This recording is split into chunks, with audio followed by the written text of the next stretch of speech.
Welcome to episode 31. And for 31, we're going to do something different today. We're going to re-examine an old classic song. When I say that, the 80s is done, the 90s is creeping through, and this song is right on the edge of both generations. So the song is going to be Temple of the Dog's Hunger Strike. Okay, so Hunger Strike came about because a mutual friend of a lot of the bands in the Seattle area died of a heroin overdose March of 1990. This is Andrew Wood of Mother Love Bone and Malfunction. He was a lead singer. He was like a figurehead. He was a charismatic guy. He was Chris Cornell of Soundgarden, his roommate and best friend. Chris Cornell was in a band called Soundgarden, who was then kind of an unknown. They didn't have mainstream success yet.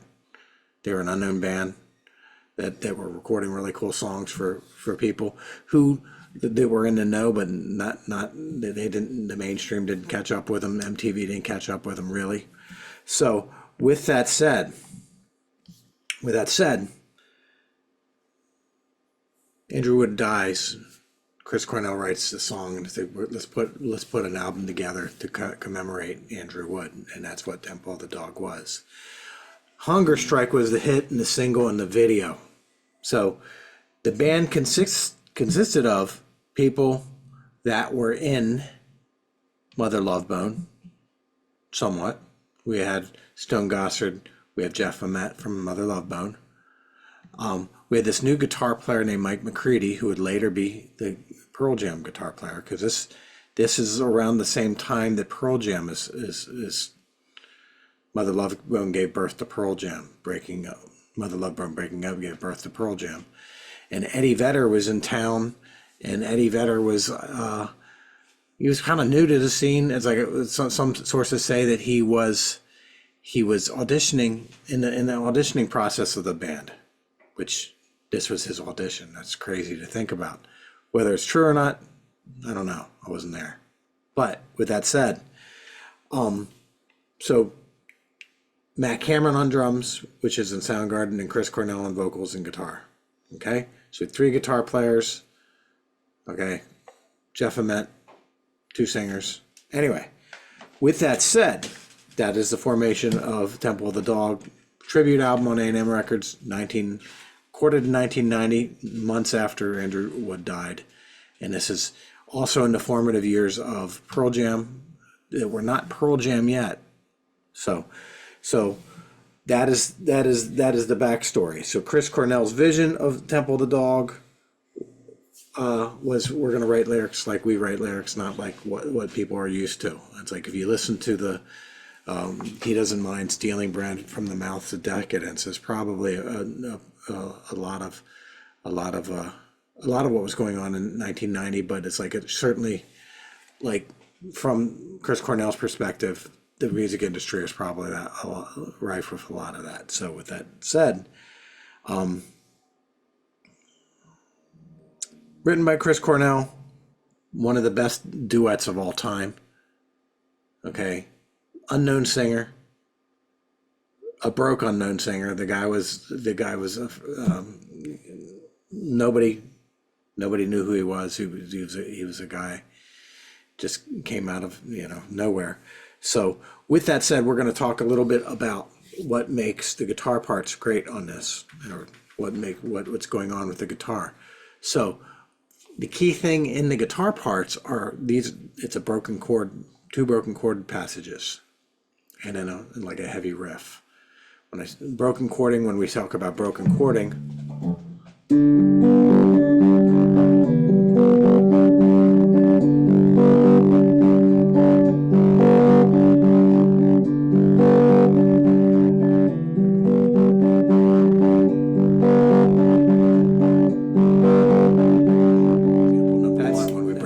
up, we just play a pattern in rhythm, 1 note at a time, and that's what a broken chord is. Now, my feeling is if you're going to play this song, you should play it the notes right.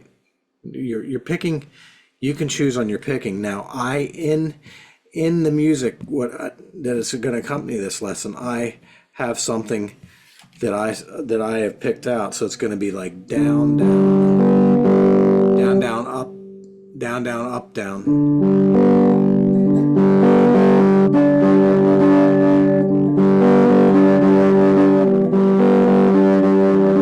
Whatever you pick, what I would do, and that's a fine picking part. Whatever you pick, I would do it that way all the time, so you get better at it and you get used to the picking patterns. You get to the point where you don't have to play it the same way, or you don't have to be thinking about it all the time because it's memorized. It's a memorized muscle movement.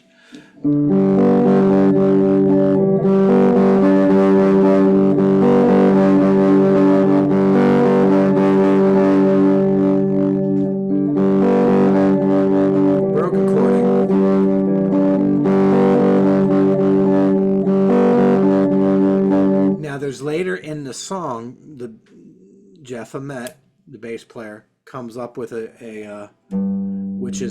is one of the more powerful things that bass players can do, and the effect they can have on a song is that you can put a different bass line to something and it makes the sound of the song completely different just by the bass note that you put up. There's a climbing bass note that goes.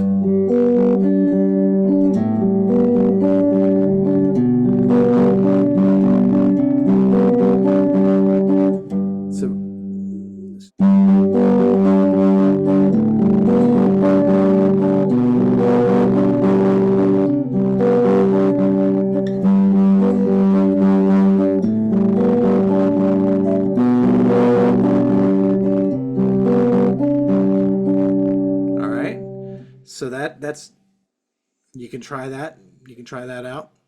Tricky, yeah, it's pretty cool though.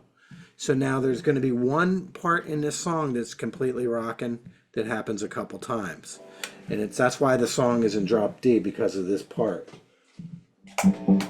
So that is the distorted guitar part.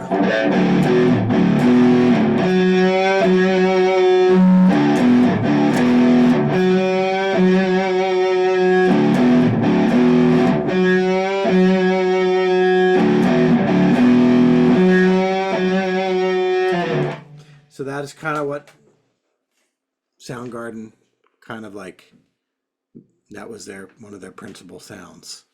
And there's sounds of light and sounds of dark, light and dark and heavy and light and all that kind of stuff mixed together, which is one of the things that makes them such a beautiful band. So with that said, Hunger Strike, classic song, the beginnings of grunge. Check it out. Hope you learned something. This is Rod Boomer Guitar Sessions, re-examining Hunger Strike. I'll see you next time. Thank you. Hi, this is Rod from Boomer Guitar Sessions. I personally wanted to thank you for being part of our community. If you like what we're doing here and you want to see more of it, please hit the like, subscribe, and share. And this helps me spread my musical messages to all over the world. Thank you. I appreciate you, and always remember, you can do this.